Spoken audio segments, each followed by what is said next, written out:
This is the Raw Misfit Show, where two long-term raw vegans explore diet and lifestyle solutions to modern-day health issues. Episode 2 Q&A. Guys, I am back, and Matt might be able to join me. I know he has another interview, so he might be able to join us. I truly apologize. I came back on because it is so important for me to answer your questions that you took the time to send in. I'm so sorry that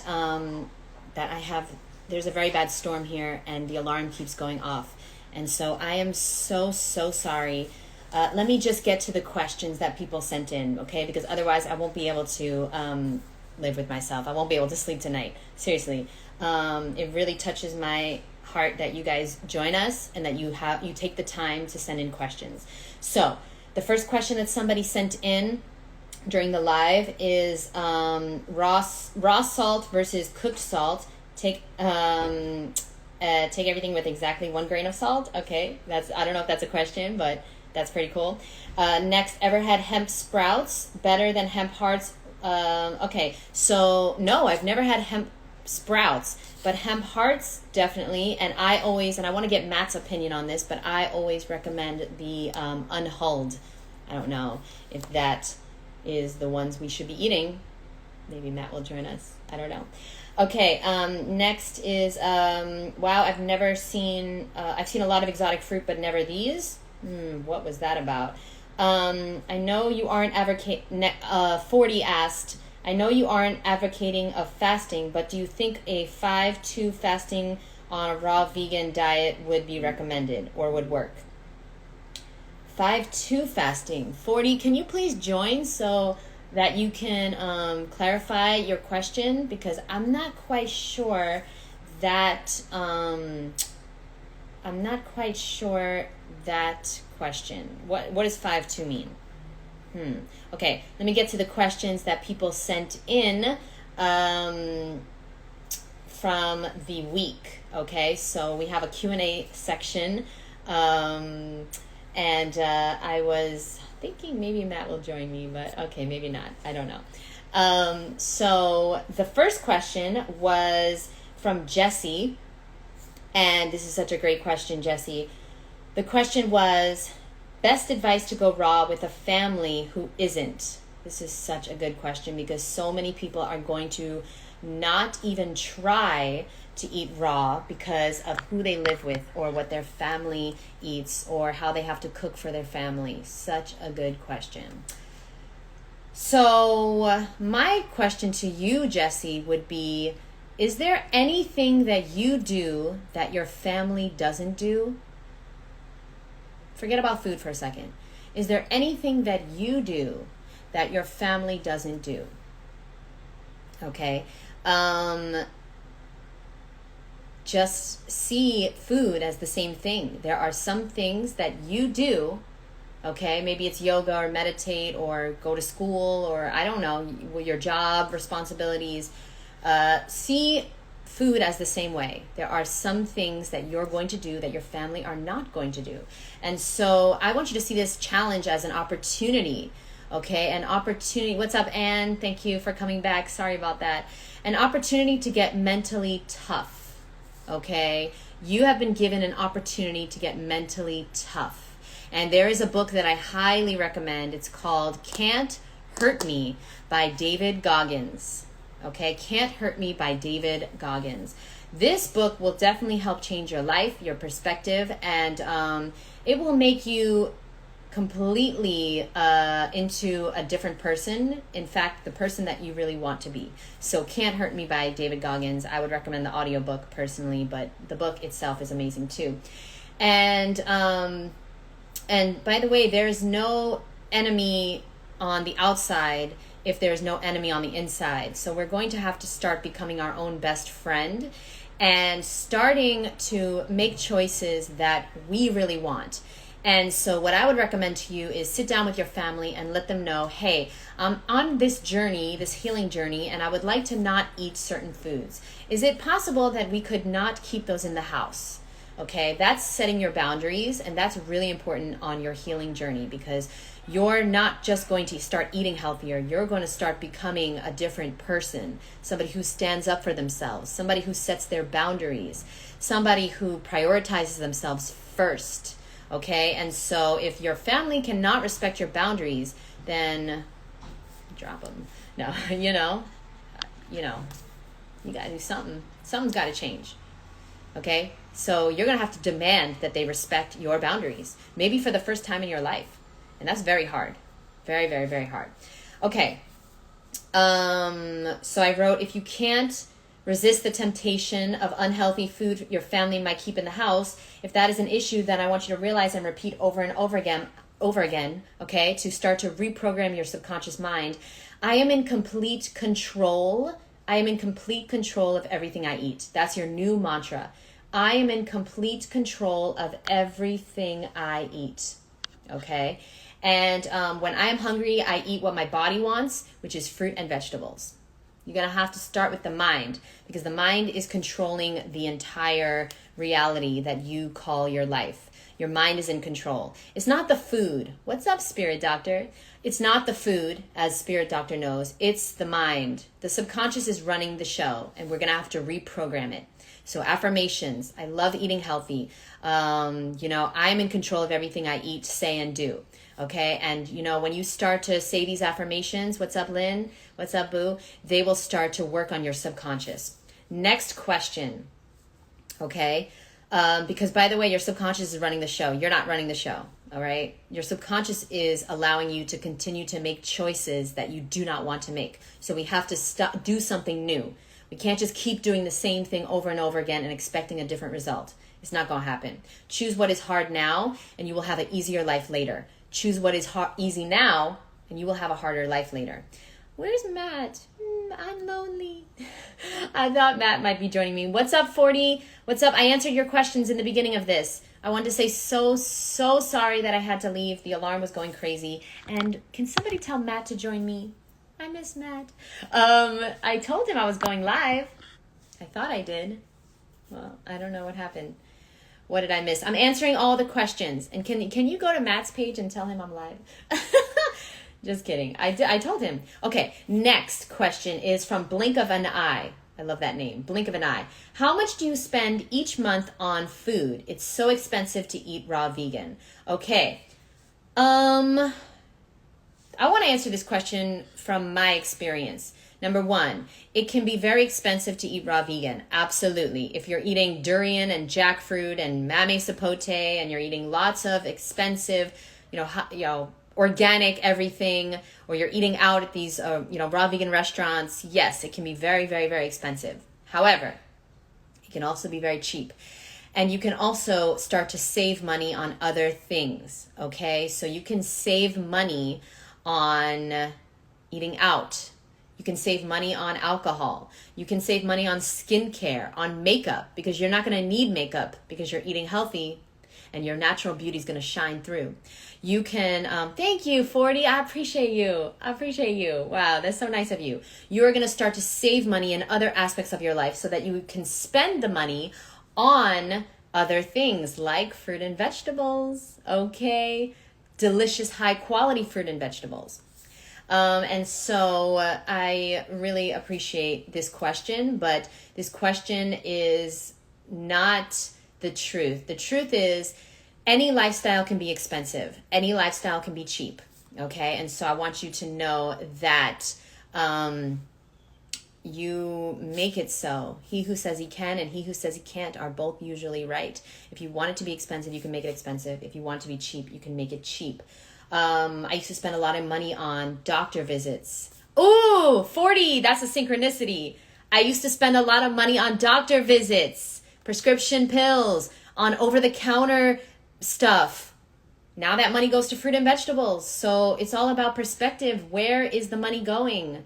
Where is your money going? And perhaps maybe your money needs to go to a juicer instead of another drug. Just a thought. Let's keep an open mind. Okay, so the next question is, somebody also asked how to do this on a budget. Focus on things like bananas, apples, oranges, the cheap fruits. And don't buy organic. You don't need organic. You just need to start somewhere. You know, conventional produce is way better. Conventional produce is way better than processed food. So if you cannot afford, oh, there's Matt. I don't know if he has time to join me. Well, request and I'll let you in, boo. What's up? Don't make excuses. Get a result. Okay? So conventional produce is way better than processed food. If you cannot afford to eat organic, that's okay. Do what you can. Use what you have. Matt's gonna join.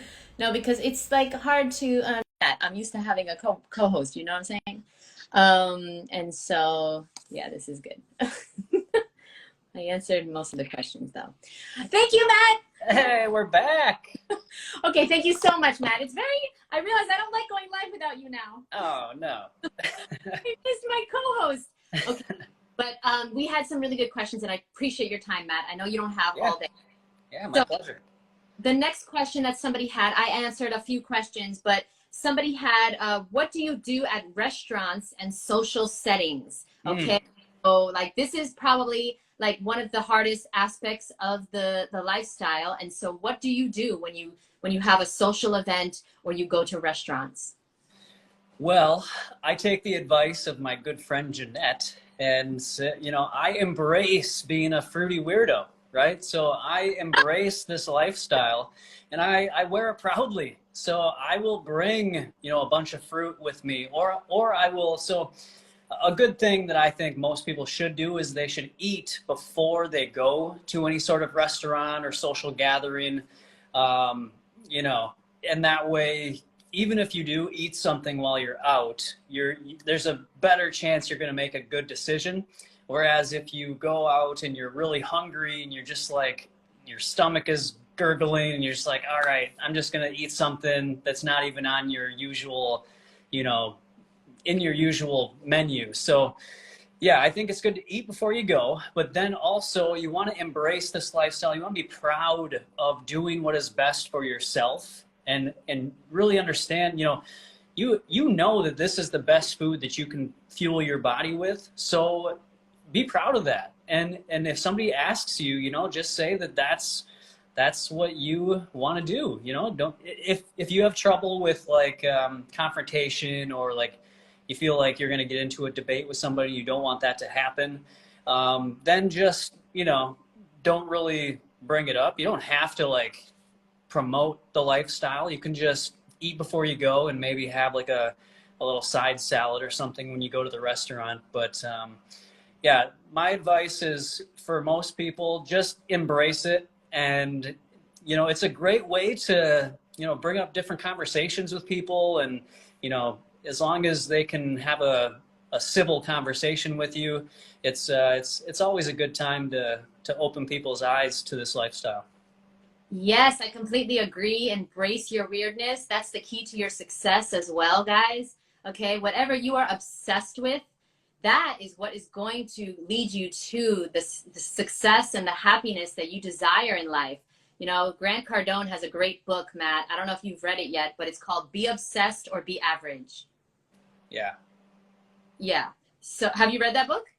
No, I haven't, but I do plan to one day. So this is one of my favorite books, and I highly recommend it to everybody here, because it helped me start to embrace who I really was and what I was really obsessed with. And that's why I got a watermelon tattoo. And I just wanted everyone to know that I have a watermelon tattoo. Matt does not. So who is watermelon aficionado? I think so 40 is here, and he had a great question, but I didn't understand it. And so I wanted to get Matt's advice on that. So 40 asked, what do you think of 5-2 fasting schedule on a raw vegan diet? And I didn't know what 5-2 meant, but he just explained 5 days of eating, 2 days of fasting. Matt, what do you think about this? I mean, I don't know if I think it really just depends on the person. If that's something that you can do sustainably, then I would say go for it. But I think most people would struggle to do the 2 days fasting every single week. What I've done, for a pretty long stretch, I was doing like a 6-1. So I would eat 6 days, I would fast 1 day of the week. And one way, if you do want to do it like that, I recommend just skipping dinner one night and then skip, breakfast and lunch the next day, and then you can eat a dinner the next day. So it's not even like you don't feel like you're doing a full day of fasting because most of that was sleeping. So that's one thing that I have personally done, and I did it for quite a while. Question. Yeah. When fasting, was that water or did you do juice as well? Just water. Yeah. Wow. So for many years, I fasted one day a week as well because Cool. we're at birth. Yeah. But I used to do juice every Monday. And listen, yeah, just continue with your final thoughts on that, and then I'll say something. Yeah. I mean, that was pretty much it. So I think, whatever is going to be sustainable for somebody, it's going to be different for everybody. Some people don't want to fast at all, and I get that, and I understand. So just eat a whole foods, plant-based diet with mostly raw fruits and vegetables. But if you do want to fast, I think doing one day a week is really sustainable in my experience. But if you can do 2 days and that works for you and you feel good doing it, then yeah, I think that can work for somebody too. Yeah, I agree. And then Coach Jen, she had a great point. Depends where you are on your fasting journey or your healthy journey. Okay. And the person if they're already raw vegan, this shouldn't be a problem. Oh, Sherry's here. Hey, Sherry. Yeah, more is here. Oh my God. Wow. Okay, Sherry, I'm going to see you soon. Sherry's here in Florida. Yeah, I would say the same thing that Matt just said and Coach Jen. If you're eating raw vegan for 6 months, sure, go for it. If you're not eating the way you want to eat yet, don't go for it yet. Don't go past the point to which you might fall off the diet. Yeah. Because if you want real results, you're going to have to do it long enough for a sustainable amount of time to see those results, and you're never going to see them if you fall off. And I just wanted to say that the universe is going to test you, okay? So this might be a test where okay, you want to skip to the next level, right? You want to do the fasting, but you might not be ready, okay? And so the universe is testing you, all right, do you really want this? Because if you really want this, if you want to change your health and your life and inspire millions of people to also do the same, then you're going to have to go slow and steady and stick to a routine for a long amount of time to see the results.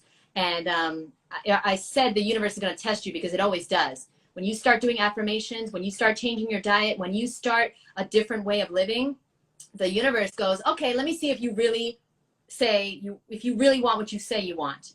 Okay. And so with me, the universe has tested me recently because I recently put myself out there and said I had perfect skin. And then I woke up today, Matt, and I had a breakout for the first time in years. And I don't have makeup in my house, so I had to go on live without makeup. And it's right in the middle of my forehead. And I was like, damn, universe. But you know what? I'm not going to go out and buy makeup. I'm going to pass the test. Everything is a test in life, guys, okay? So somebody asked, Matt, and this will be the last question because I know you have to go. You don't have a lot of time. But somebody wanted to know, how can they start eating raw when the rest of their family does not? And I would say, this is a great test from the universe for you to get mentally stronger, mentally tougher. And so, what would you say, Matt, to somebody who's living with a family? Maybe it's their husband or wife and kids, or maybe it's their mom and dad and siblings, and they're eating really unhealthy food and they want to eat healthy, but it's really hard. Mm-hmm. Well, yeah, it's going to depend a lot on what their situation is. I know it's much harder for if it's a child, or if you still live with your parents and they're providing for you, and you want to be raw, but they don't want to, they buy the groceries and everything. So the best thing that I think somebody can do is, one, if they're open to it, educate them about the benefit, watch documentaries together.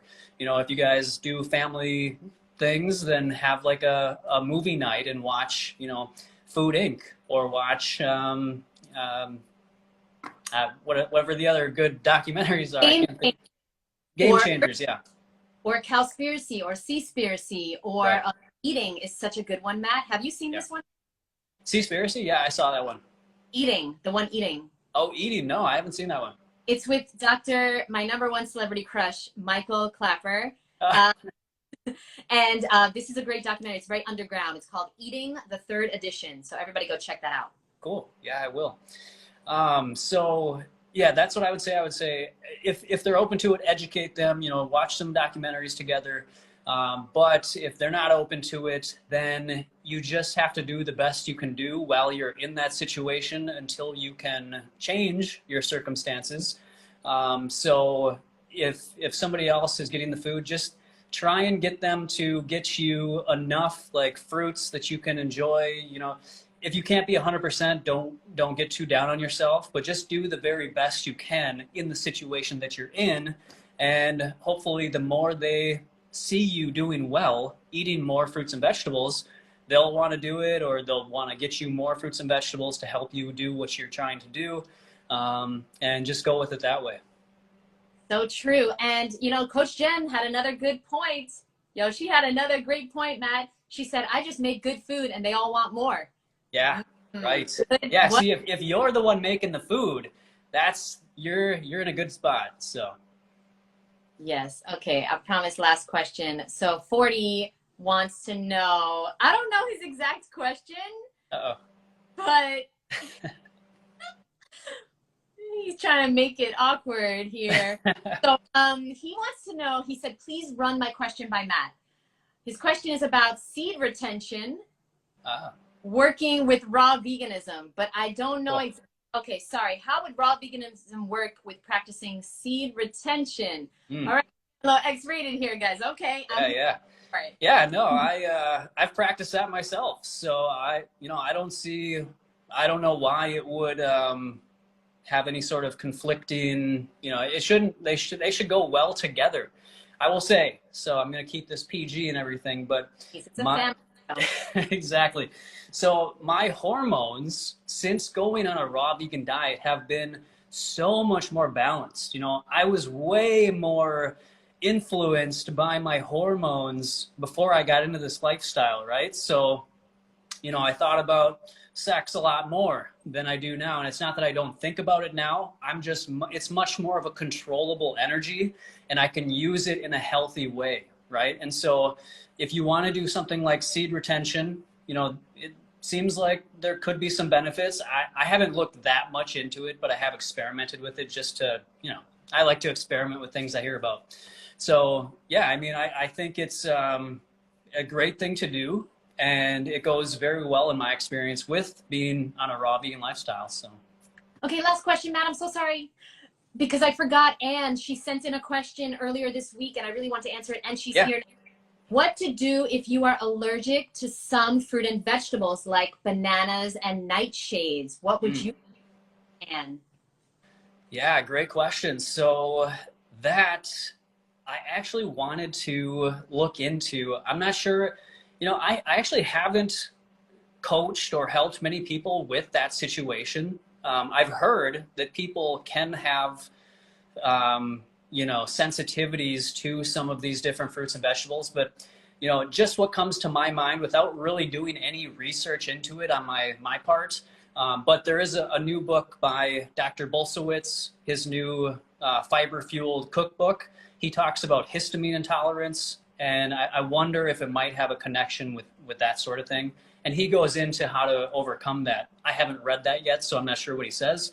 But my first thought would be, if you are sensitive to a food that should, by all means be healthy for you, and is a natural food for your body, then I would say, and I know not everybody is into fasting, but I would say your body has some obstructions within it that is causing it to not be able to function and utilize those foods that you're eating that should otherwise be very healthy foods for you.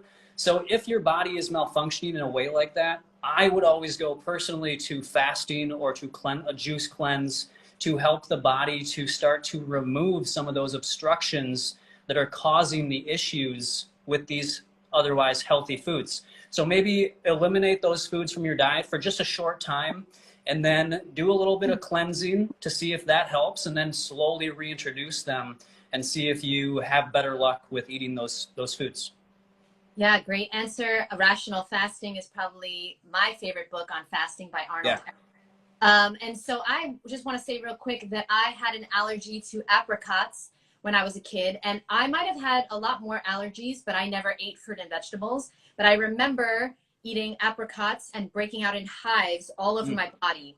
And I went about 20 years or more without eating apricots. But as I was raw vegan a few years ago, somebody was eating apricots at a Fruit Luck, and I was like, I want to try, and I was so scared. So I took one home, and later that day I tried it, just a little piece. And, you know, I waited an hour, nothing happened. Then I ate the whole thing, nothing happened. And now I can eat apricots, no problem. What you said is interesting about histamines. I've read that a lot of allergies might be towards pesticides. Yeah. And GMOs and things like that, as opposed to the actual fruit. And so I'm not telling you to try things you're allergic to, but I am saying from my experience, and I've seen it with other people, my roommate used to be allergic to lychees. Now she can eat them. And not just allergic, but she was disgusted and nauseated by the smell and taste of lychees. But now she can eat them, perhaps because she's a lot healthier by going vegan and things like that. And so we have to start to realize that sometimes it might be the pesticides, and as our bodies get cleaner, like Matt said, and healthier, we might be able to absorb. And you know, remember, when you're having an allergic reaction, it's your body releasing things that needed to be released. It's not always the fruit that you ate, you know? So that's another thing that we could look at. And then Jonah Sunshine said that he would co-host with me. I already have a co-host, Lou. There you go. Okay, so we'll let Matt go. Thank you so much, Matt, for joining us again. And I will definitely, I'm looking forward to next week. And I just want to say thank you so much to everyone that joined us on live and here and sent in questions. Please continue to send in questions. I will write them down. We will answer as many as we can. And if we didn't get to your question, please DM me and I will make sure and answer it next week. I thank you so much, Matt. And yes, I will see you next Saturday. All right. Can't wait. See you then. Bye, everybody. Bye.